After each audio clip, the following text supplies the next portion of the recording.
I was hitting my head as hard as I could. Holy shit! And really? pulling my hair, like really pulling, like as hard as it was bizarre.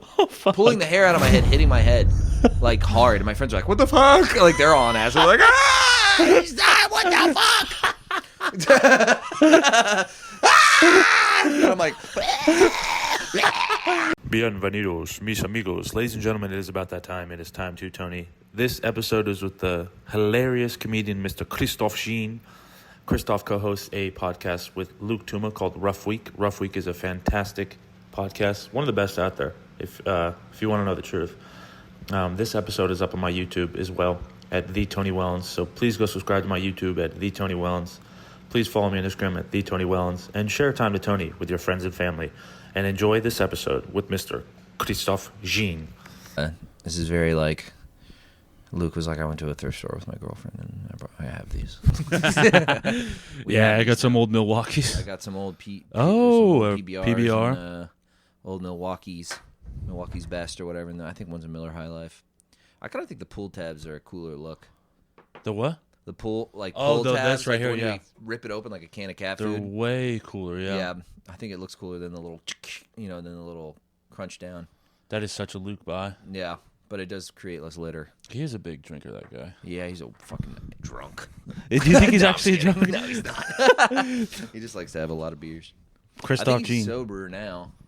Is he? Not like sober, but he's like, I'm taking a break. And last time he did this, it was 9 months he didn't drink. He really goes in and out from taking... He goes in and out. And when he goes out, you can tell it because he really loses the weight. Yeah, it all falls off. He gives me shit for being like food fat. He's like, he's just beer fat? He's only beer fat. The moment he stops drinking beer, he just loses like 25 pounds. Skinny Luke, bro. Skinny Luke. That one headshot of him looks fucking good. The old one? Yeah. When he's like a baby? Yeah. In front of the red wall? Is it in front of a red wall? His lips look so just like luscious. His lips look so good. And I'm like, damn, dude, Luke looks incredible. Yeah, that's when he was probably like, he was like a little twink. I mean, there's an old, he did Tim Dillon's podcast like 8 years ago. Yeah. And he looks like a CGI person. Like his head's too big for his body. Like he looks like the before of Captain America, where it's like, oh, clearly this is a big man who was shrunken in post. Do you think that's why Tim got up with him? Probably. He was too cute. He was just cute. He was a little He butt. looked like a CGI twink. I don't know, maybe. Didn't you do the Tim Dillon podcast? No, I've never done it. Oh, okay. No. You have a great, but you did some editing stuff with Tim. Forever ago, yeah. I used to like edit, I tried to edit clips for him, but it didn't really work out. Oh, okay. It was like he had another guy, and he's like, sorry. You weren't his type. Maybe not. Maybe not. I got to open for him a decent bit though. It was cool. Yeah, what was that story you were telling me about Tim? How like you went to his apartment, there was like shit everywhere. Oh yeah, I mean it's funny. I think Gardini ended up living there. Really? It's the same place in, I think, Long Island City. I don't know, but it was somewhere in Queens. But yeah, I went there and it was like he had like a really empty kind of nothing apartment, and then go into his room and it's like a mattress on the floor and like a border of books, mm-hmm. like all along like the molding or whatever, like the bottom, it was like books just everywhere. Holy shit. Yeah. And I was looking at it, was a lot of like history stuff, a lot of like conspiracy stuff, and then but also like I remember there was a big ratty Infinite Jest in there. Oh, what is it? You know Infinite Jest? No. It's like a classic like bro lit book, but it's literally like 1,200 pages. It's like this big. Holy hell! Okay. Yeah. It's like every dude has an unread copy of. I have one. I have an of unread Infinite copy Jest. of Infinite Jest. Do you think he finished Infinite Jest? I wouldn't put it past him. He's a voracious reader. As wow. far as I understand. I could see that from him. He's a guy that just has so much knowledge in his fucking he head. seems to know everything about everything. And then also like the way he talks about like media and stuff. I'm like, I could see, because there's a lot of stuff about media and Infinite Jest. Okay, yeah. I don't know why I'm not interested by shit at all. I don't care like for books. No, I love like biographies. I really like that. Yeah. Like I like reading like the Willie Nelson book that Joe Jacks got me. Yeah. Or just I've been obsessed with music as of lately. Like I love a fucking just like a music biography. I love a singer-songwriter music biography. Yeah. Love it very much. But as far as like I know like literature. I don't. It just my mind wanders too much. Yeah, I get it. It doesn't lock me in. Yeah, depends on the book. I mean, I feel like could get something for you that you'd fucking probably get into. I would like to, yeah. I feel like that's the way it goes. If someone's like, I don't really like movies, it's like, well, you definitely like movies. You just That's haven't crazy watched the right movie. Yeah. Or some guy who's like, oh, I'm not really like a movie buff. Like, I don't think I can enjoy this like artsy movie. I'm like, you just haven't seen the right one. Like, something will do it for you. Who the hell says they don't like movies? I feel like I know people who are like, I don't really I can't really pay attention to them, or like Wow. ADD people will say that all the time, where they're like, I can't really watch. Well, I have ADD, and a movie will still lock me in Yeah. for sure. I think some people just whatever. Like, and then because I was saying to someone, I was like, I can't. It's hard for me to watch like episodic TV. Mm-hmm. Like, for me to like sit down and be like, I'm gonna watch 9 hours of whatever. Like, I tried to watch The Sopranos like 4 times before I finally just. You couldn't do it? Yeah, I watched it eventually, but I had tried several times, and I would just forget about it and watch like the first 3 episodes. I watched the first 3 episodes of The Sopranos like 5 times. I love this like just kind of disassociating and getting like locked into the. Yeah. I feel like I put myself in, like I'm in the show. In the show, I forget about life and I'll just binge watch something like Yeah. Stranger Things that recently happened to me. I was like, I think I watched like 3 seasons in like 2 days. Yeah, you just cranked it out. Just cranked it out. I remember I did that when I was taking a shitload of acid over. You watched a bunch of Stranger Things? No, Breaking Bad. Interesting. You were taking acid and watching Breaking Bad? Bro, I took like acid 3 days in a row, like over really? COVID, and I was watching Breaking Bad, and I must have watched the whole entire like. Yeah. I was just like locked in because acid keeps you up for so fucking long. Oh my god. By the end of the 3 days though of taking acid back to back to back, I was having like phantom Breaking Bad dreams? Phantom scream. No, I was Oh, just yeah. kind of like I would hear my mom like screaming, and then I'd run into the room and I'd be like, "What's up?" And she's like, Nothing. What are you talking about?" Oh Jesus, you're like Yeah. hallucinating. I kind of was a little bit. Yeah. I think it cracked my brain a little bit. Yeah, sometimes this no sleep will do that too, though.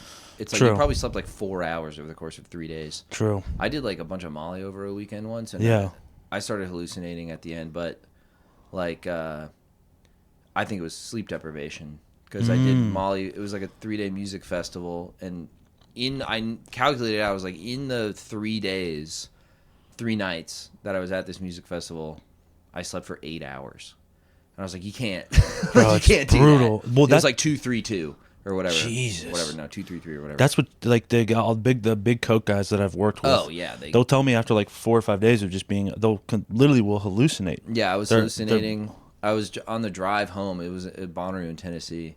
On the drive home, I started like I think I micro slept while I was driving because both my friends were passed out in the car. Yeah. And it was like 7 in the evening, and I had been driving for like 6 hours, and I felt myself like kind of do one of these. Apparently, when you do that, you're like out for like that long. Like it's barely like 2 seconds, but Wow. it feels like you just blinked. Yeah. You're like those. No, you know, like, and I did that. But what woke me up was I was convinced someone was running next to me I was going like 70 on the freeway, Mm-hmm. and I was convinced that there was someone running, like in my peripheral vision, like a man running, you know. And then I looked at like someone. I was like, wow, you know. And then I looked over at all the cars, Yeah. and every car, the shadows, you know, like you kind of have that like, you know, rearview mirror shadow that's on the thing. They all looked like shadows of people running. Holy shit. And I was like, I woke up my friend. I was like, brother, you gotta drive. You literally cracked out right now. This is not good. But I don't blame. I mean, I took Molly 2 days in a row, and I only took total of 300 milligrams. It wasn't that much. It was really not that much. Is this the story of where you took the Molly and then you just had that serotonin drop like the next day? Yeah, I was super depressed after that. Yeah. Real like chemically fucked up depressed for like 2 months. Really? Yeah, it was the only time I really like thought about, you know, fucking ending it all. That's wild, yeah. But it was like ideation. It's a weird feeling. I don't know. You probably never. I'm assuming most people. I don't know. I've know if you've never ever had that. I've been pretty like down lately, but no, I've never. It's not like a real serious. You know, this was also like 7 years ago. Yeah, so yeah. more than that. It was going on 10 years ago now. Okay. But so I don't want anyone to be concerned. But it was this thing. It's like you're really like they call it like anhedonia. You can't feel pleasure. Like nothing brings you joy. Like nothing makes you feel good. Like all the stuff that would normally make me feel good. Like it was like nothing. It was like it's a really weird feeling. Bro, that's terrifying. It's like you throw a rock in a pond and it's just there's no ripples. It just goes to the bottom. You're like, oh. And that sensation over and over again. And I was like, how can this end? Like, I would always think, how can I end this? This is horrible. How can I end this? What can I do? How can I end this? And then like a little voice is like, jump off a building. Jump off a building. Jump off a building. It's Pinocchio or whatever. It's you could kill yourself. It's Mickey Mouse. Yeah, it's Mickey Mouse telling me to take my life. And I go, fuck off, Mickey. I'm not going to do that. Oh, you should. No one likes you. You're worthless and your life is meaningless. So there was just this little voice, a chirp. It was like a chirp almost. It was like kind of quiet. Really? Thankfully, it wasn't that loud. It was literally a legitimate chirp in your head. It felt like almost like a whisper. Really? You know, it's like not a loud. You know, you can have quiet and loud thoughts. Yeah. You know, sometimes it's like your brain screaming at you, but this was like just a whisper. Like, so what did you do to? Did you seek like professional help? no, No. no. What happened was, I think there was like a mix of chemical and context. Like, what happened was I went home from college. I think this was between freshman and sophomore year of college, and I went home from college, and none of my friends who left town came back. So I was completely alone. Fuck. I was super isolated for like the entirety of summer break. Yeah. And I was literally just like with my parents. Like I didn't see anybody because they all stayed at school. Like all my closest friends. I didn't really know. I was close to like 4 or 5 people who were out of Tampa. And all of them stayed at school. Wow. So I couldn't see any of them. So you're just lonely and I didn't, and I was too depressed like to have the logical thought of like maybe I should go visit my friends in Orlando. It's like a fucking 90-minute drive, but I just never did. Like I could literally go zip over. Were you doing stand-up at the time? No, not yet. Okay. I think I had done it once because that's actually it's linked to stand-up. Sort of what happened was that way I got out of it was I just got back into my routine in Orlando and like started going to college again and saw my friends again. Yeah. And eventually I just felt better. You know, okay. Just like you get a routine, you kind of stop just I was like sitting still and thinking for like 2 months, and my brain was just zapped. You know. Damn, buddy, I'm sorry. No, I'm good now. Yeah, no, you seem great. You have like a fantastic head on your shoulders. It Thanks, seems like. dude. I always feel like I don't know why I get like a comfort around you. Oh, thanks. I seek a little wisdom from Christoph. No, I mean we're the same age. I got nothing for you. Your guess is as good as mine. It does something for me, buddy. I couldn't tell you. I think we're just pretty similar. Really, you think so? Yeah, I think so. Wow, nice. Yeah. Cool. Do You know you have ADD? I don't know. I'm always curious about it, and I almost don't want to look into it. You know what I mean? No one told me I did. Yeah. So the outside world never labeled me that. Yeah. But I have my suspicions. I do like hyper focus stuff where like people can't get my attention if I'm like looking at a screen. Yes. They're like, hello. Like they'll scream and I don't hear them. And they all laugh at me and it makes me feel bad. Yeah. They're like, oh, we're going to fuck with them while you can't hear us. And I'm like, this is me. I don't like it. They're like, you're gay. I hate you. Fuck you. Suck my dick. You're gay. And I'm just like, yeah. What? Yeah. I always do. They like time it. How long? Like it'll take like 30 seconds. Really? Yeah, they'll say my name like 9 times, and it doesn't. I'm sure you relate to this. Like when you're like hyper focused on something and someone talks to you, it's like I just hear like. Yeah, it's the Charlie Brown. Yeah, mom. I get Charlie Brown mom. Yeah. And it's like, yeah. So I don't know what they're saying. I know someone's talking to me, and it's not enough to take my attention away from whatever I'm doing. It's usually my phone. Texting. I can't listen to someone and do a text. I can't talk.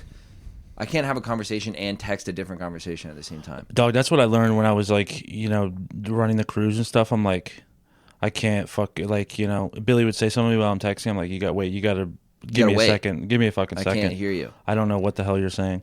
So I'll start doing this. I'll start saying, if I'm talking to you and texting, I'll start texting what I'm saying.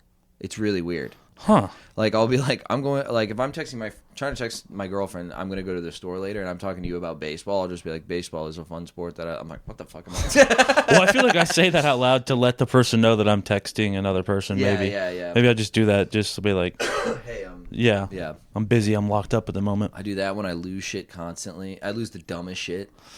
I'm a big dumbest shit loser. Yeah. And I'll put it in the just stupidest place you've ever heard of.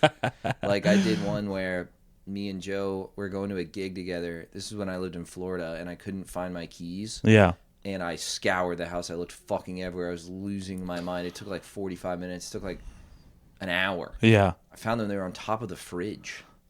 What the? At some point, I just that's something I totally would do. Put them on the fridge. Had no memory of doing that. I actually had I don't remember how they got there. Wow. I have no idea. Yeah, I can put it together. Like I got a drink at some point. I probably just put it on the fridge. That is, you just described something that happened to me.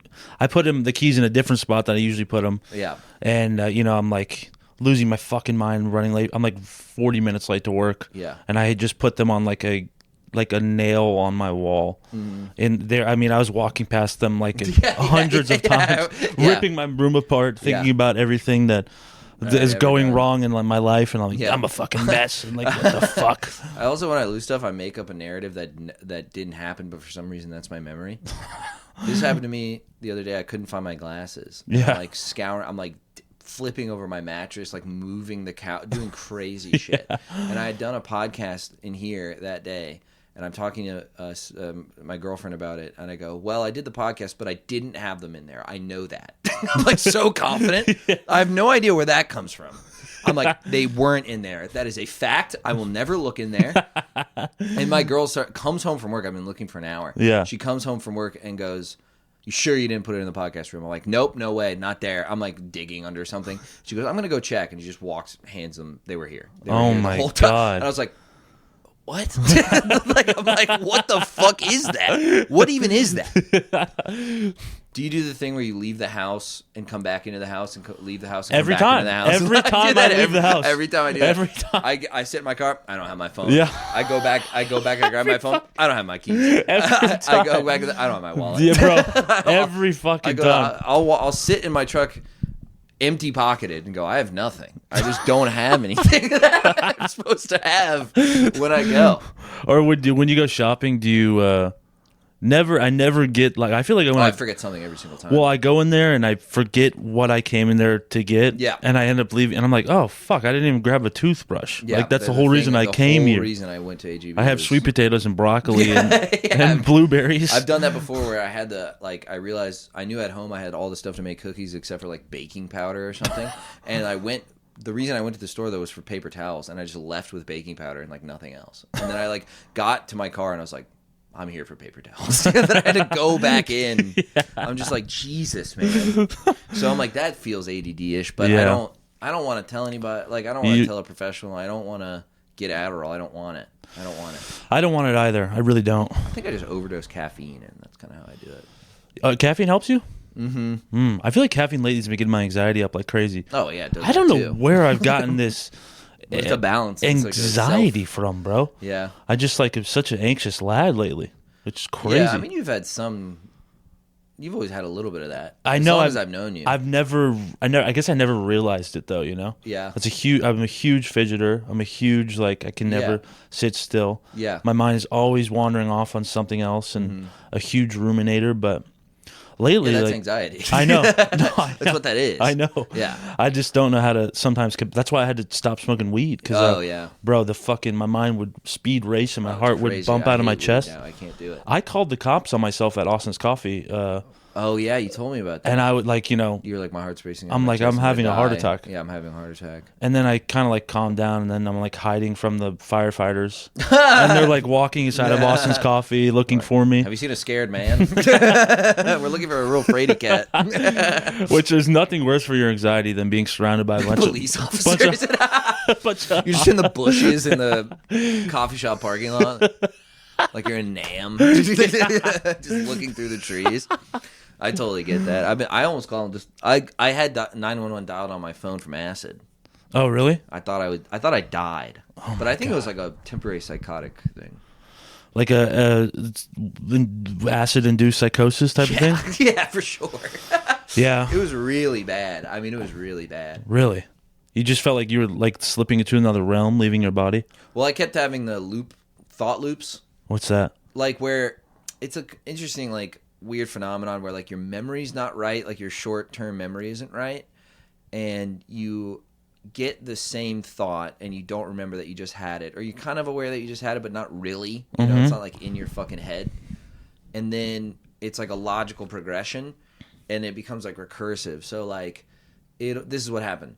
So the thought was, I'm scared. I'm more scared than I've ever been in my entire life. This is horrible. This feels like a dream. So I'm in a horrible dream. I'm in an awful nightmare. I thought I was in a nightmare. So first I think I'm in a nightmare. Yeah. And then I think this is never going to end. And then I think, well, what's a nightmare that's never going to end? That's hell. I'm in hell. I'm dead, and I'm dead. And then I would go, and then I would start freaking out over that, and then forget I had that thought kind of, and then go, this is horrible. This is a nightmare. I think I'm dead. And then it would just, the track would skip and play over and over. Oh and my over God! and And then your again. heart rate gets up as well. Oh, I'm freaking out. I was hitting my head as hard as I could. Holy shit! And really? pulling my hair, like really pulling, like as hard as it was bizarre. Pulling the hair out of my head, hitting my head, like hard. And my friends are like, "What the fuck?" Like they're all on ass. They're like, "Ah, he's dead. What the fuck?" And I'm like, bro, I would be dying laughing if I was on acid. That shit would. I get. Well, my one friend was laughing at me, and like, because he sort of thought it was surreal and bizarre, like, what the fuck? And he's like tripping dick, and he tells me, he's like, he goes, brother, we're okay, Hey, he's brother. like laughing, he's like enjoying it, kind of being stoned off of acid, Yeah. like he's like giggly still, like it's working on him. He's a Jamaican Rasta He's man. like, yeah, man, yeah, okay. And then I said, I'm gonna punch you in the fucking head. Because he kept telling me to calm down. He kept saying, calm down. That's the worst. And I said, I'm going to punch you in the fucking head if you say calm down one more fucking time. And then he goes like, if that'll make you feel better, you can punch me in the head. What a good guy, dude. I'm like, what a nice guy.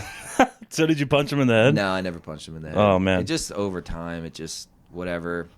We were in this like nature park, and then I was like, we gotta leave here, and then we got out of there, and then I was just sobering up, and by the end I was like, okay, what the fuck was that? Bro, I was tripping. My bad. Literally tripping, Bro. So you know how white people be. My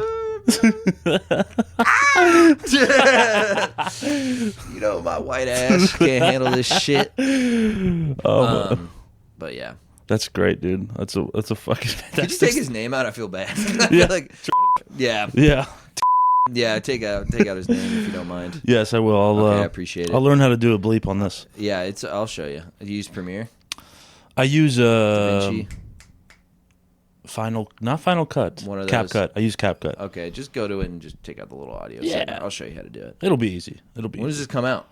Dude, this is It's probably super random. 7 weeks from now. I have so much shit. Oh, you have it all backlogged? I have a lot of shit you can send it to stockpiled. me. I'll do it myself. Oh, okay, cool. Yeah, I don't mind. I can do everything. Yeah, this is probably like 3 months out, honestly. Okay, I have so cool. much shit Yeah, we can put it stockpiled. on my computer after this. Yeah. But, Where did you, so you grew up in Tampa, right? Yep. Born and raised Tampa? Mm-hmm. Same house your whole life? Not really. Until since I was 5. Okay. I have memories of the old house, but not strong ones. And I remember thinking it was huge. You ever have that? It's like your dad's cock, like you think it's huge.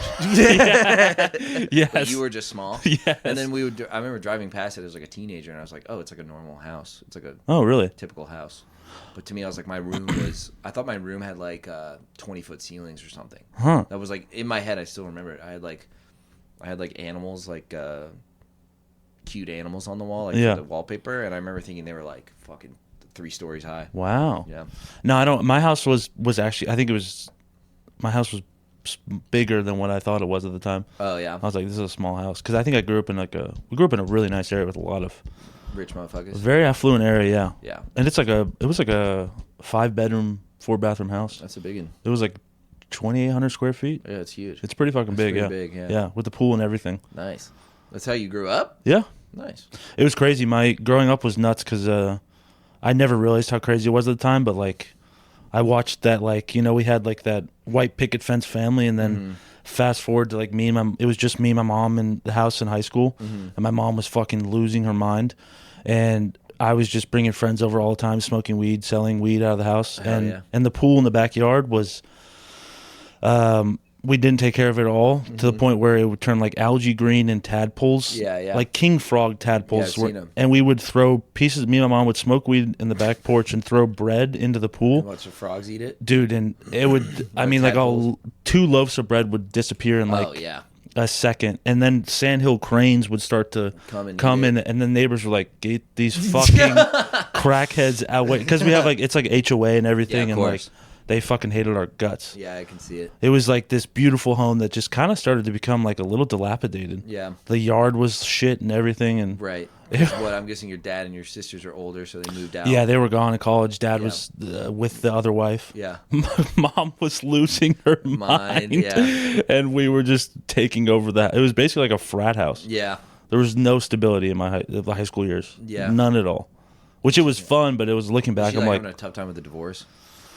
Yeah, she had it. My mom was always carried depression around very. She always had it on her. Yeah. Always had it. I get it. And there was like incredible moments of like super high highs, but man, super low lows. Yeah, yeah. Super low lows. Yeah. My mom was just like anxious. Oh, my mom was extremely anxious. Yeah. Yeah. Both I get where I get my anxiety from. The whole fucking family is anxious as fuck. Yeah.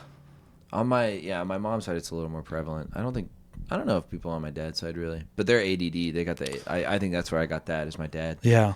I do the same shit, and it annoys me a little bit. Like, I learned nothing. It's like losing stuff. My dad loses shit, and it makes him freak out and get mad. I freak out and get mad. I do the just like that? same thing. I'm like, motherfucker! I'm like flipping over fucking couch. Where the fuck is he? I'm losing my mind. I'm like, well, I have the exact same flavor of whatever this is. I loved that. I didn't go, you know what? If I lose things when I'm older, I'm going to stay calm and just have faith that I'll find something. And it'll be all right. Flipping the fucking couches Dude, over. I mean, like and then the worst thing is you find them in the dumbest place ever, and then you look at your house and it's just like pulled apart. Like it's like a SWAT team came through and like you just couldn't find your keys. And you're like, fuck! Now I have to clean the house that I just destroyed for no reason. Your parents had you like later in their life too, right? Yeah, my dad was like 37, 38. My mom was like 32, 33. I'm trying to think. I'd be March, so yeah, my mom would have been. She was. I'm bad at math. Whatever, it doesn't matter. Yeah, and like she was 33, and my dad was 38. And Pops was a HVAC man. Yep. Yeah. Whole life. And you would help him on like side jobs and stuff too. I mean, help is a generous. Yeah. I didn't do shit, bro. Yeah. He taught me how to like change a capacitor. That's pretty sick. Do you know how to do that? No idea. It's the simplest thing there is. Oh, It's really? Like, yeah. So it's like I don't even really know what it does. It has something to do with electricity. And there's like two little leads, and then you just pop them off and put them on. That's Oh, it. really? Yeah, it's very simple. Oh, okay. Change your capacitor. It's like if it has a specific, if it's not getting power to like the outside unit or something like that. So, and even that I'd have to. There's no way I don't remember that, but I remember him showing me. He's like, "This is the most basic thing how you could fix an air conditioning. It's like this." Wow. But other than that, it was like, get me this tool, and then I'd come back with the wrong one, and he'd go, "No, the fucking this," and I'd be like, "Sorry." You were the tool fetcher boy. Yeah, tool fetcher, and then he'd be like 5/8 socket, and I'd be like, "That one," and he's like, "No." I'm like, oh, "Okay." I think I made him slower. I think I made him worse at the job. That's usually how it fucking works. I Yeah. think I made him actually take more time because he was like showing me the most basic shit. And then, yeah, I mean, he never really, because it's hard. Like, HVAC's fucking hard. Like, I'm it's surprised. Complicated. Like, he couldn't teach me that shit. You He's never welding. Like, am I gonna weld? Like, So was he trying to get you to go like that, like labor route, or no, he did the opposite, where he's like, I would be doing the bare minimum and fucking hate it. Yeah. Because you're in the summer in Florida, air conditioned houses, Terrible. in attics. Yeah. And he would kind of drag me around. He was like, "You don't want to do this." He's like, "You should work in an office. Be like your mother and work in an office." So that's why you decided to go to college and stuff. I think I always knew I wanted to go to college. There's no way I was gonna like enter the world. I was way too scared. What did you even go to? What was your major? English. Oh, okay. Yeah. And you can't do really much with that. No, you just teach. Yeah, or like you can do teaching, you can do publishing, you can probably do like tech writing, you could do copywriting. Like there's stuff you can do. Have you ever had No. nothing? No. Really? No, I worked at the zoo when I got out of college. Yeah, that's right. The infamous zip lining joke. Yeah. The best job I got out of college was like 2 years after college or yearish after college. I worked at True Leave. That's right. Once I got that gig, I was like, I'm good. Shouts out, Truly. Shouts out to Truly. Everything's fine. Yeah. $15 an hour.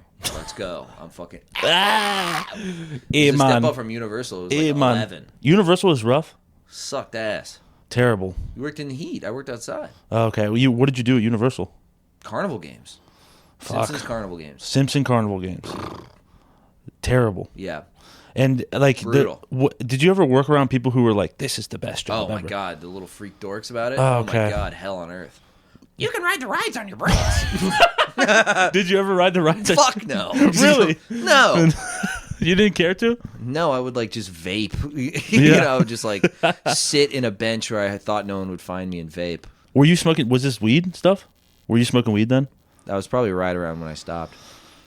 Because I remember you telling me how you used to like be kind of like a bit of a druggie, and I was very surprised by that. College, it was a lot of weed, a lot of like mushrooms, yeah, that kind of thing. You kind of found I thought I'd be like a hippie for 5 minutes and whatever. And you're like, fuck and this. I think I just like the substances. I don't think I really like these hippie people, but I like getting fucked up. What was your college experience like? It was cool. I met some cool people I'm still friends with.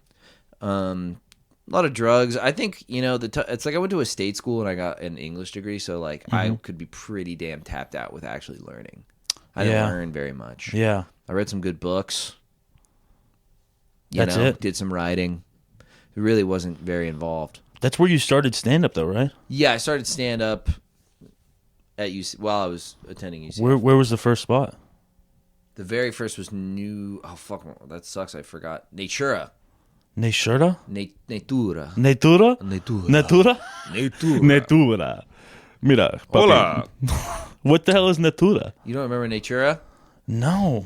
I think it might have been closed by the time you started because it closed a couple years. Was it a 2-3 years in hookah bar?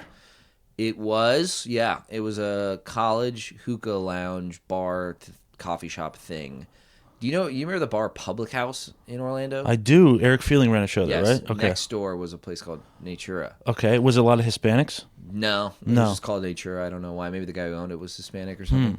But it was like hookah and like bad food and like it was kind of like a worse version of Austin's. Okay. You know what I mean? And who were some of the figures floating around? Eric Feeling. Okay. Ryan Goodwin. Okay. I think he's kind of stopped doing comedy by the time you were around. Jarrett was there. That's where Jarrett I met Moore, Jarrett. the boy. Okay. Yeah, the dog. Mike Almanzar. I'm trying to think of people you would know, but like those are the guys that started with. Like, it was obviously some kids at UCF. But like, so the Orlando comedy scene. I mean, you eventually started doing mics at like Austin's Coffee, right? Yeah. So the first one I ever did was at Nature, and I was so embarrassed by it I didn't do it for like 6 months. It was terrible. Horrible. Really? Horrible. Okay. And then after that. It was I did it like Austin's for like once a week. Okay. For like 2 months or like a month or two, and then I was like, okay, I'm gonna like dive into this and like figure and I also didn't know where anything was, and I didn't have social media. I didn't have any social media, so I didn't know where anything was, and I wasn't very social. So I'd like do my spot and leave. Yeah. Like I would do the open mic and be horrified and bomb and sprint home, and I didn't talk to anyone. And then eventually I got like the courage to be like, where else do you guys do this? And then I found out about like Drunken Monkey and Sleuths and Bull and Bush, and like I found about all the other places by talking to people. Sleuths, that's right. That was that one spot. Sleuths was a good room too. I really liked. Fun. Who was like the first person you like befriended in the Orlando scene? Was it Jarrett? Jarrett, yeah, probably Jarrett. Yeah, he was going to UCF too, right? Yeah. Okay. Yeah, we became boys quickly. And did you see like? Was Eric Myers around at Austin's Coffee that time? He would pop in every now and again, but he was like living in LA by then. Same with Preacher. Right when I started was when like Preacher left. Okay. It was like this whole was like people were like, oh my god, Preacher's gone. Like he's gonna go be a star now. Dog, it's crazy to think about like our class of Orlando people. It's kind of like it's kind of amazing. No, we're pretty good. I just really kind of blows my mind. I remember Cam like one time outside of like Bull and Bush, he's like, bro, there's gonna be a documentary about about the Orlando comedy scene. I'm like, yeah, okay. Yeah, but between him, there's a bunch of people I think who started then. Like they had a lot of. There's a lot of success. It's not. I feel very blessed for starting with the group of guys. It's like I tell people all the time, like my best friends in stand up are like in Austin. It's kind of it blows my fucking mind. It's a big reason I left New York. It was just like everybody went here. New York was kind of shitty, huh? Well, it was just hard, and I was lonely, and it was expensive. It's expensive as fuck. And between those factors, and like, getting up, it was easier here. It was cheaper to live here. My friends were here. I was like, it feels like a no-brainer. Like, I didn't make enough headroom in the 18 months or so I was there. Yeah. I wasn't leaving anything behind. Right. So it felt easy. It felt right. And every time I'd come here, I'd have a great time and be like really happy. Damn, that makes me... I'd see Cap, I'd see Billy, I'd see like all my old boys. And I was just like, oh, this fucking kind of rules. Damn, that's beautiful. Yeah.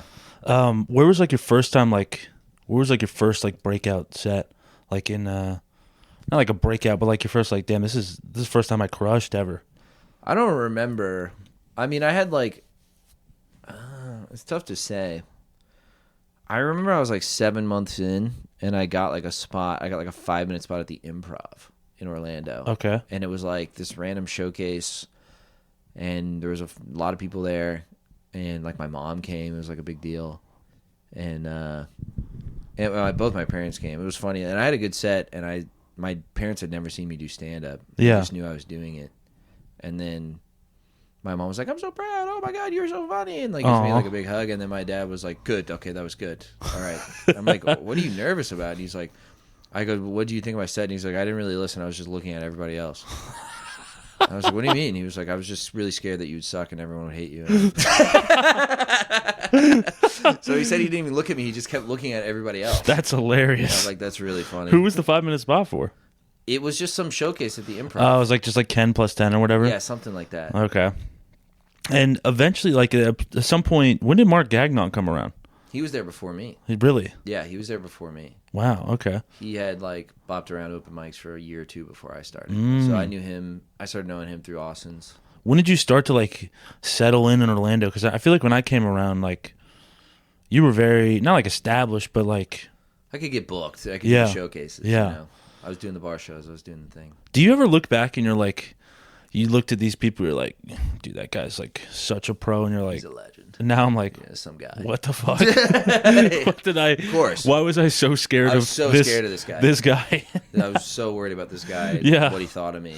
It's just like Johnny McShitballs. Yeah. And I'm like, why do I? It's like he does all the cruises. I mean, he does every cruise there is. He's not, dude, he had lunch for 3 weeks at a time in the Caribbean Sea. This guy's so cool.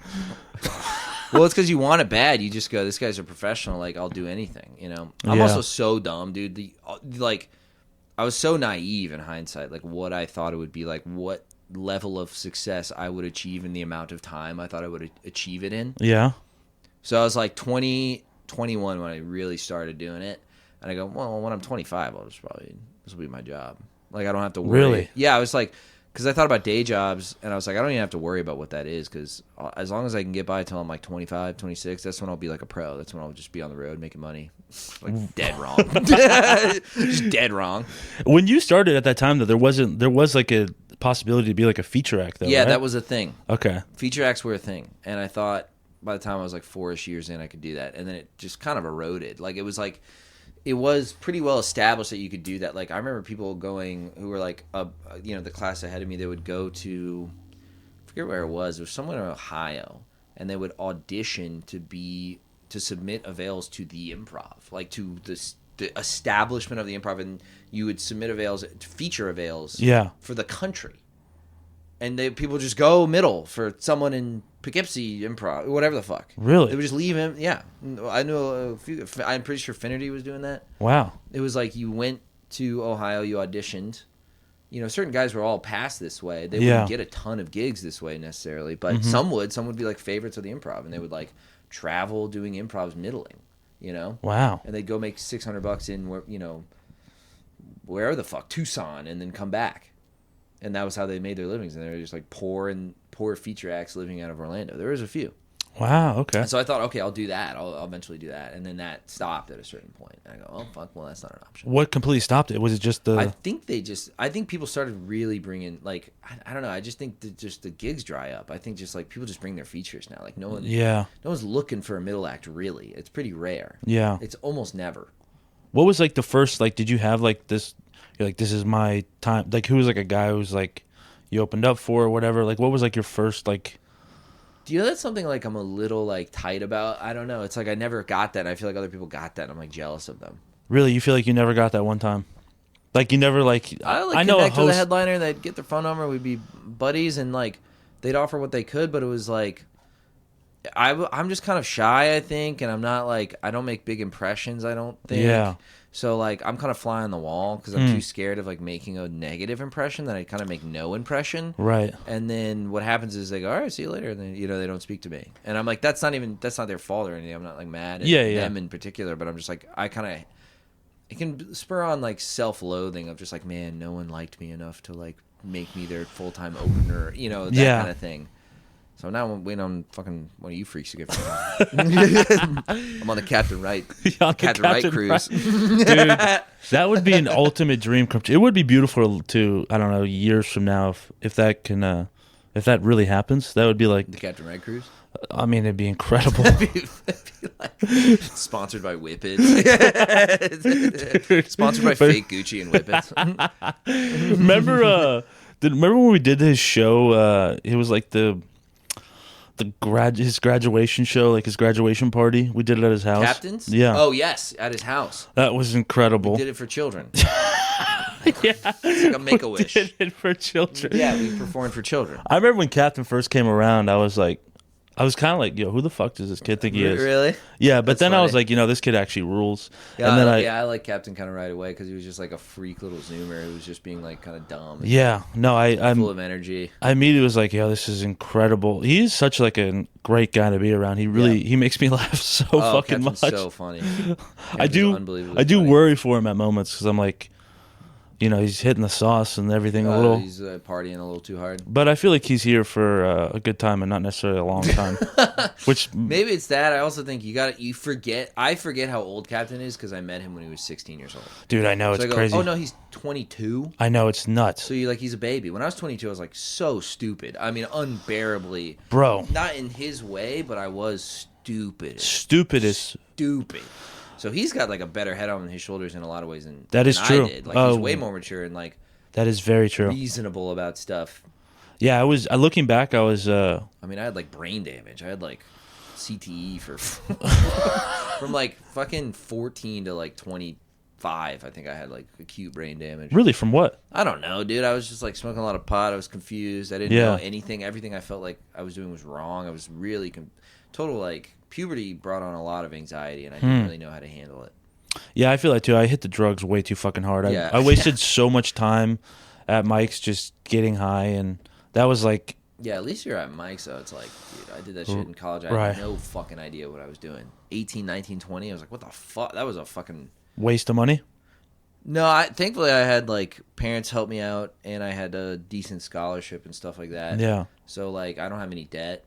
So that's huge. Fire. Yeah, that's the best. Huge. So I didn't waste any money going to college, which is good. And you kind of found money with doing that Snapchat show was that was nice. That's crazy. Yeah, that was a nice little couple of years. Speaking of being at the right place at the right time, Luke Touma and Anjan coming to Orlando at that time and doing Milk District. Oh yeah. I'm like, what are the fucking odds? What are the odds? Like, well, I thank God for that pandemic. Holy hell! Thank God it ousted them out of New York, and they set up like the best showcase there is twice a week. I know, it's crazy. Crazy as hell. I think I got way better in that time. I was just doing so much stand up. Dude, that's the first place I learned how to do like 10 minutes. Yeah.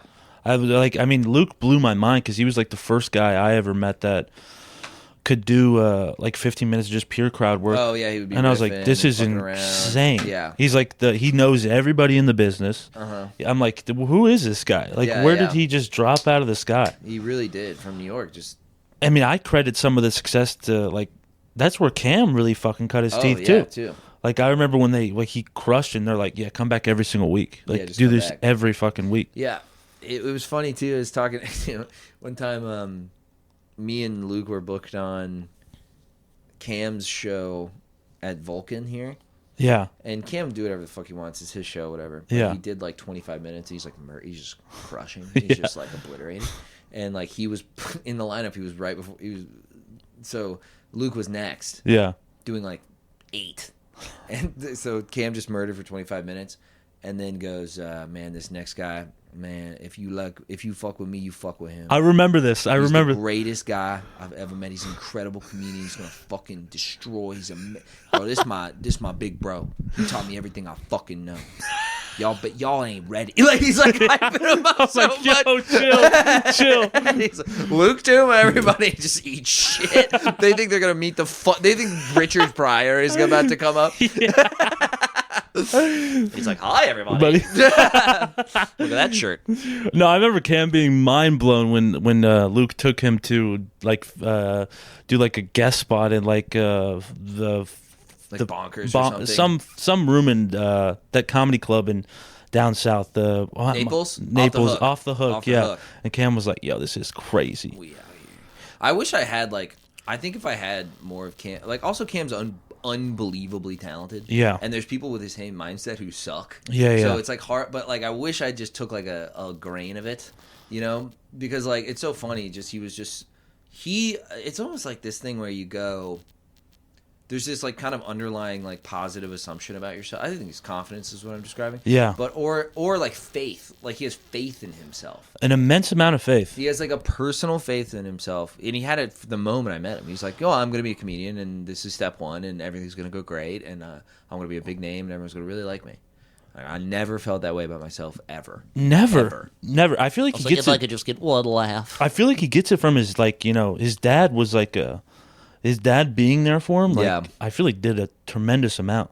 Yeah, he's really, seems like a great guy. The stories it's just it's the perfect fucking story. Yeah. Him being if you're going to do this fucking shit. Yeah, his dad would hang out at Mike's after sometimes and would defend him and be like, why ain't you laughing at my son? You don't think he's funny? Oh, that's hilarious. Bro, like a real cheerleader. A real fucking cheerleader. And he wasn't embarrassed by his dad either. No, wasn't I'd be embarrassed. So embarrassed that my father was following me anywhere. Get out of here, scram, get lost. Well, dude, I know stand up. I feel like is I still have carried on guilt from it. I come from such an educated family, and it's if they were to ever see any of the stuff I have on YouTube, they'd be like, "What is this retard doing? This is moron doing." Yeah, this is just pitiful. It's you had a college fund, and this is what you're using it for. No, I didn't. I never got. I could only get the money if I went to classes. Yeah, but just go to college right now and just take out all the money and then drop out immediately.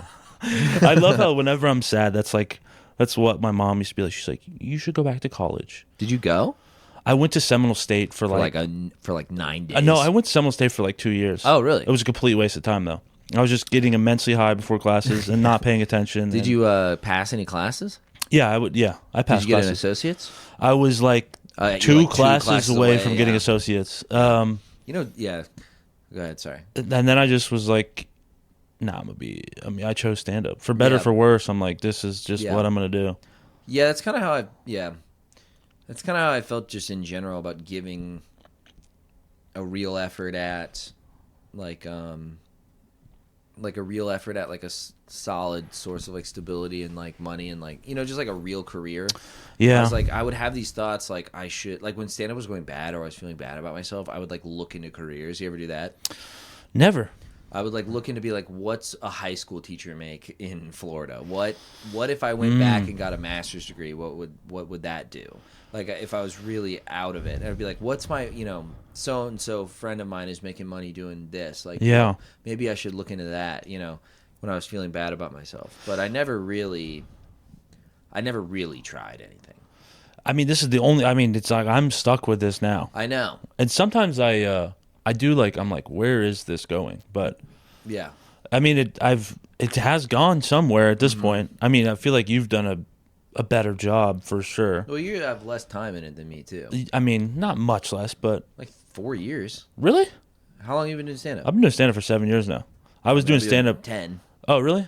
Okay. September it'll be 10. So, buddy, I was doing stand-up very, very bad for 3 years was just a complete wash. I look back at recordings and I'm like, yeah. Well, I didn't even know how to write a joke until probably 3 years in. That's not unusual, though. Oh, you don't think so? No. Okay.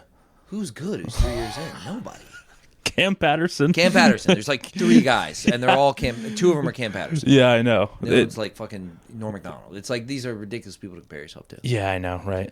Like, and then that can make me feel bad about stuff, but it's also like I know there's different stories for different people. It's like, you know, there's a lot of every other famous guy.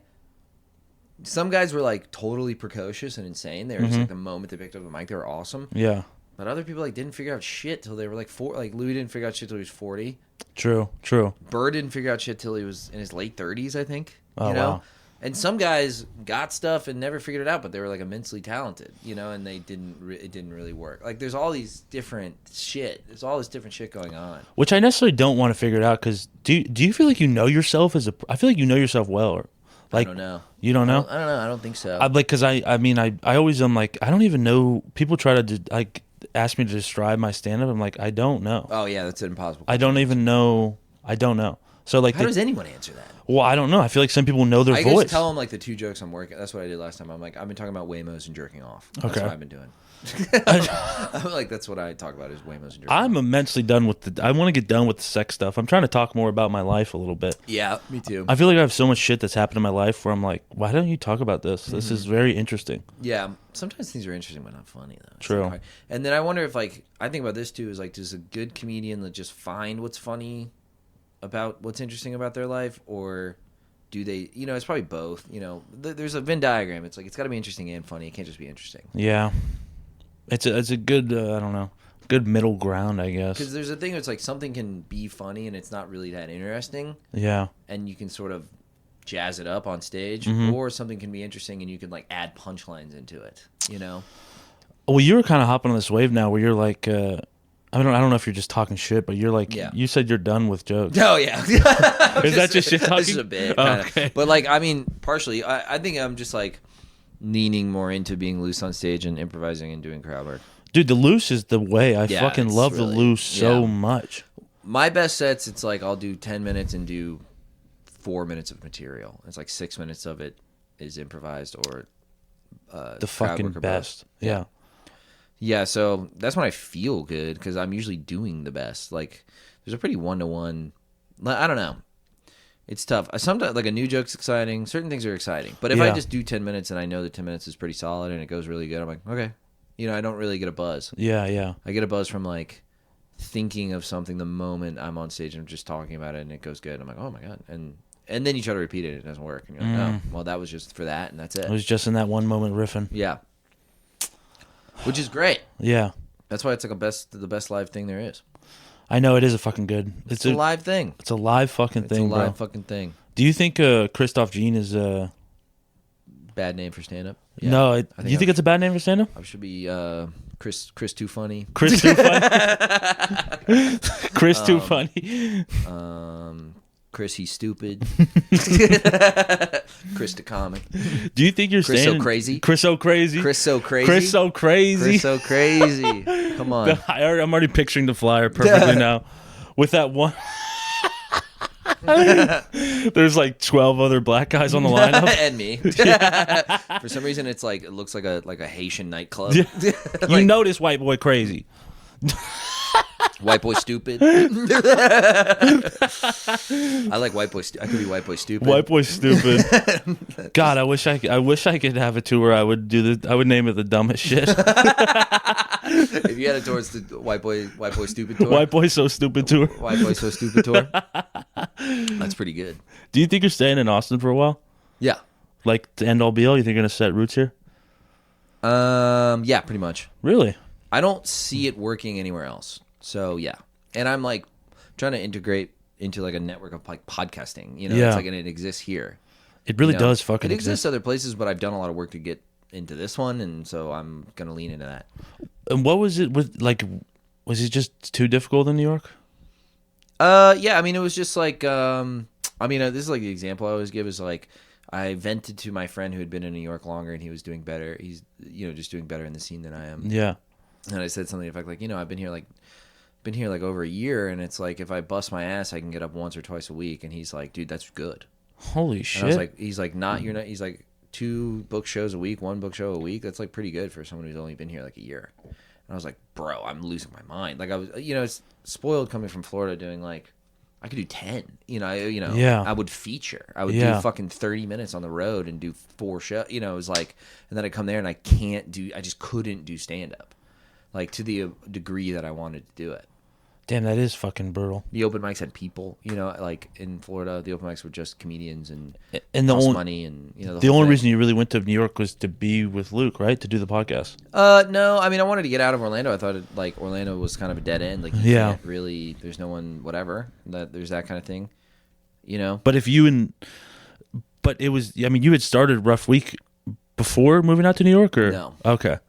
Who approached I was going to New York. He approached you about doing the podcast? He knew I was going to New York, and he wanted to start a podcast, and then he talked to me about it because he's like, I know you come to New York, you want to start a podcast with me? I was like, yeah, let's do it.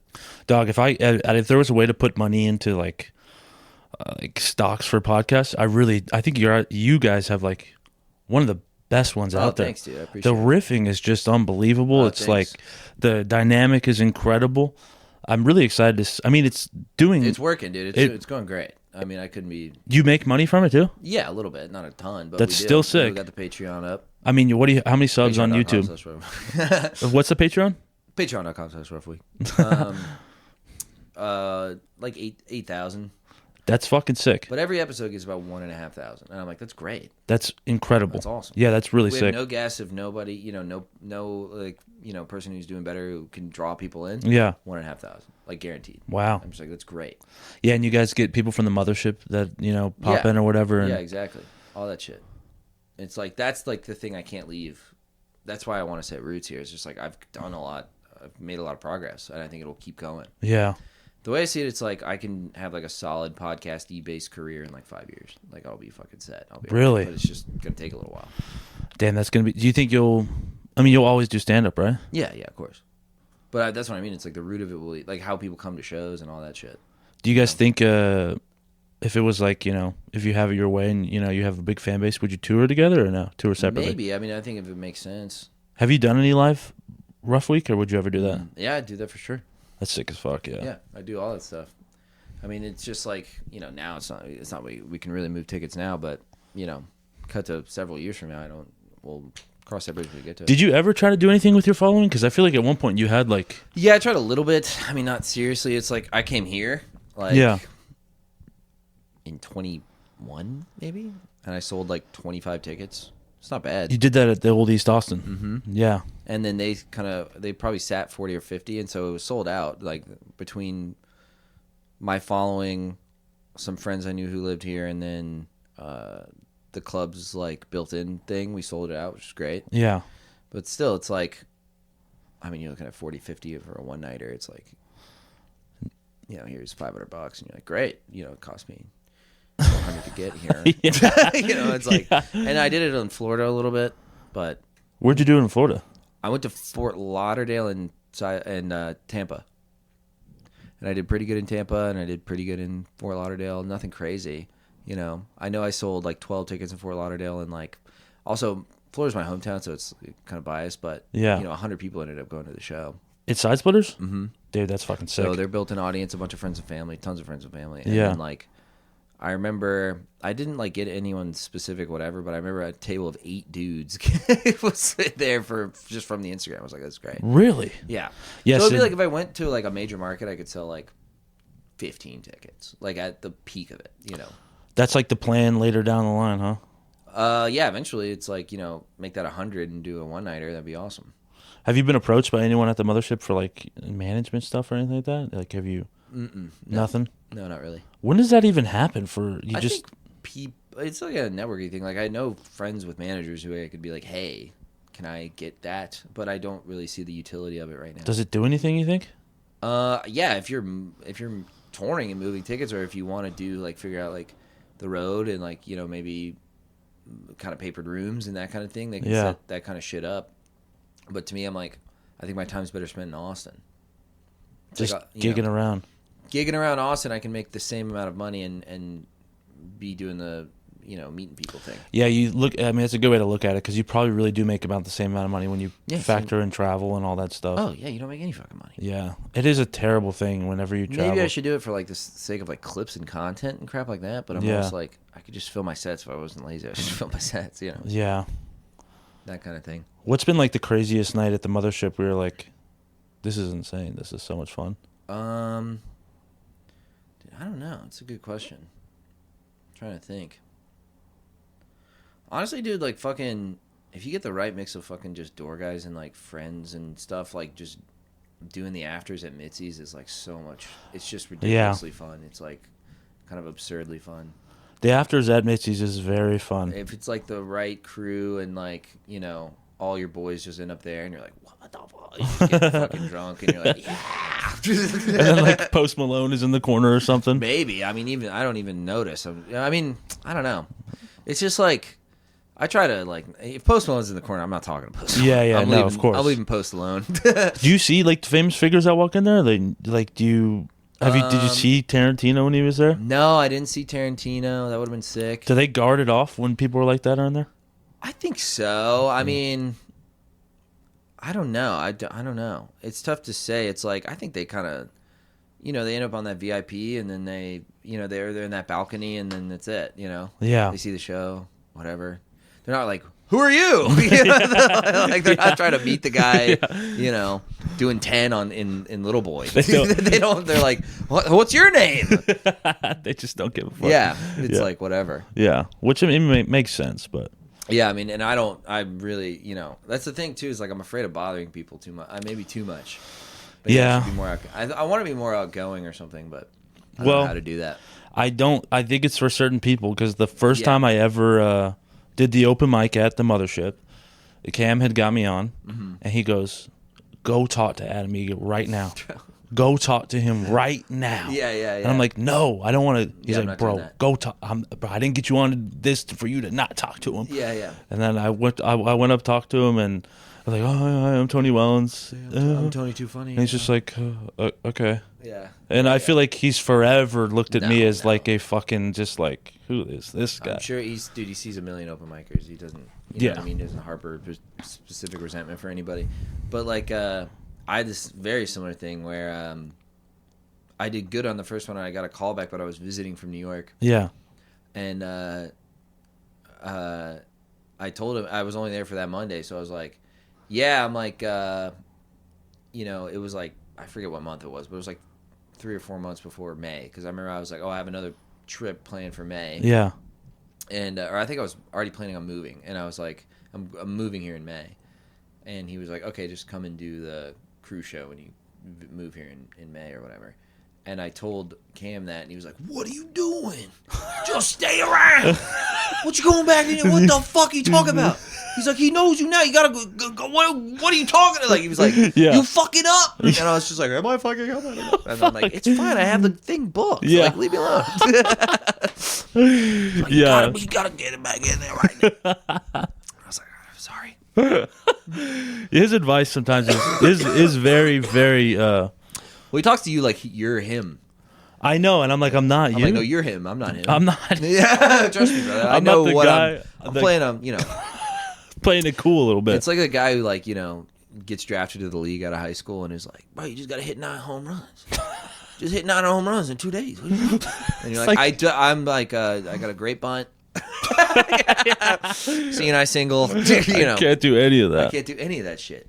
I just do a triple backflip. I can't do that. What are you talking about? There's one story I want to tell you before we part this, for you to tell this. But you met Chris Renoir and Jeff. I feel like when I came around, like those, you would always be around those guys: Chris Renoir, Jeff Wright, and Sean Philippe. And I mean, nobody really knows who they are. Maybe they know Jeff Wright, but Chris is doing great. Yeah, don't tell. He's got a great don't tell. I feel like he lives in LA now or something. He's bouncing all around. He's technically still based out of New York, but every time I talk to him, he's like, "Oh, I'm going to XYZ city to like do like a little headliner thing." I'm like, "That's awesome." Yeah. What was the? You used to do like you started doing improv or something? Oh yeah, yeah. You were in improv for a little bit. I did college improv, and I told Crystal. You remember Crystal? I do remember Crystal. So I told Crystal about it, and I think she started taking the classes, and I did not tell Sean, Jeff, or Chris that I was doing improv because they would just make fun because they were like the brutal dude. They were just bullies. Yeah. They'd be so fucking mean to me about shit. I was scared shitless. I mean, they're brutal. They would tear you up. Yeah. So I didn't tell them that, but Crystal because she's like, well, I'm doing improv now. I just told everybody. And then they knew I had like a big improv graduation, whatever the fuck show. Yeah. And they just showed up. I had no idea they would be there. And we're doing like zip, zap, zop. You know, zip, zap, zop? Zip, zap, zop. Do you know zip, zap, zop? Vaguely, yeah. You go like, you say zip and you point at someone and they say zap, Zop. and they point at someone and they say zop. And then it's like a mind meld and all this like goofy improv exercise shit. Yeah. And I'm literally doing zip, zap, zop. And I just hear Sean go, ah! And he's like, they're holding each other. They can't even stand. They're like, ha, ha, ha, ha, ha, ha, ha. And then they would do that. And then to end an improv scene, you run in front of the, like in the front of the stage. Yeah. And that's like the cue that that's and scene. You used to say and scene. Now you run in front or whatever. And so I would be saying something that like wasn't funny. I would be trying to be funny, and it would bomb in the group, and they would run in front of me. Like, cut that shit out. They go, and scene. They were just terrorizing you for just weeks? Terrorizing me. For months. That's hilarious, bro. They would just laugh at me and just make fun of me constantly for doing improv. They thought it was the dumbest, most embarrassing, corny thing they'd ever heard of in their entire lives. Oh, my God. That's incredible. Yeah. I'll forever always love that story, buddy. Thanks, dude. Well, thank you, buddy. I love you very much. Love you too, bud. Thanks for having me on. Yeah. Hopefully the next time you do it, you're world famous. Yeah, that'd be great. Yeah. I'll probably be busy then.